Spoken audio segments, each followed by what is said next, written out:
ഏറ്റവും പുതിയ ഡിസൈനുകൾ ഏറ്റവും കുറഞ്ഞ പണിക്കൂലിയിൽ ബ്രിഗാദിയ ഗോൾഡൻ ഡയമണ്ട് ചാവക്കാട്.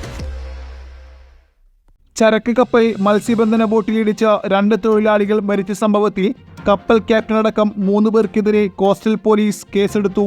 അപകടത്തിനിടയാക്കിയ സാഗർ യുവരാജ് എന്ന ചരക്ക് കപ്പലിന്റെ captain, vice captain, watch tower എന്നിവർക്കെതിരെയാണ് മുനക്കക്കടവ് കോസ്റ്റൽ പോലീസ് കേസെടുത്തത്. IPC 304, 337 വകുപ്പുകൾ പ്രകാരമാണ് കേസ്. അലക്ഷ്യമായി കപ്പലോടിച്ചതിനും ജീവഹാനി വരുത്തിയതിനുമാണ് കേസ്. ലക്ഷദ്വീപ് ഡെവലപ്മെന്റ് കോർപ്പറേഷൻ ഏറ്റെടുത്ത കേന്ദ്ര സർക്കാരിന്റെ കീഴിലുള്ള കപ്പലാണ് സാഗർ യുവരാജ്.